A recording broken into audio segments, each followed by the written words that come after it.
আবার গ্রেফতার বেলেঘাটার ত্রাস রাজু নস্কর। এর আগে ভোটের আগেই প্রমোটারকে ভয় দেখানোর অভিযোগে গ্রেফতার হয়েছিলেন, পরে জামিন পান। এবার গুন্ডা দমন আইনে। বেলেঘাটা এমন কোনো লোক নেই যার উপর রাজু নস্কর অত্যাচার করেনি।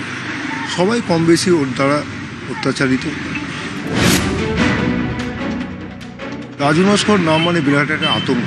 রাজু নস্কর করেনি, বেলেঘাটায় এমন কোনো অপকর্ম নেই যা করেনি।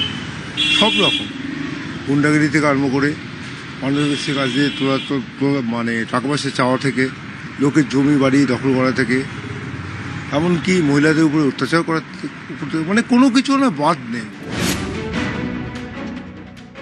রাজু নস্করকে যদি আপনি বলেন এক কথায়, বেলেঘাটায় নরক বলতে পারেন, দানব বলতে পারেন। ওকে ভয় পায় না এমন কোনো লোক নেই। আতঙ্কের নাম রাজু নস্কর, বেলেঘাটার তৃণমূল নেতা, প্রমোটার। এন্টালি থানায় অস্ত্র আইনে একটি মামলায় মঙ্গলবার তাঁকে গ্রেফতার করে গুন্ডা দমন শাখা।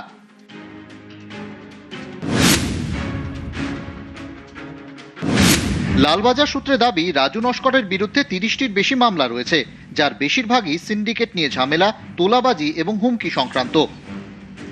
এর মধ্যেই সম্প্রতি সময়ে রাজুর বিরুদ্ধে 6টি মামলা হয়েছে। এক প্রমোটারকে মারধরের অভিযোগে ভোটের আগে রাজুকে গ্রেফতার করে পুলিশ, তবে ভোটের আগেই জামিনে ছাড়া পেয়ে যান। বেলেঘাটায় কান পাতলেই শোনা যায় রাজু নস্করের দাপটের কথা। তিনি নাকি এলাকার শেষ কথা, যার ভয়ে কেউ নাকি মুখ খুলতে সাহস পান না। কখনো জমি দখল, কখনো তোলাবাজি, গুন্ডাগিরি, খুনের চেষ্টা, মিথ্যে মামলায় ফাঁসানো। রাজুর বিরুদ্ধে নানান অভিযোগ, যেমন অভিযোগ তুলছেন এলাকারই ব্যবসায়ী সমরজিৎ দত্ত।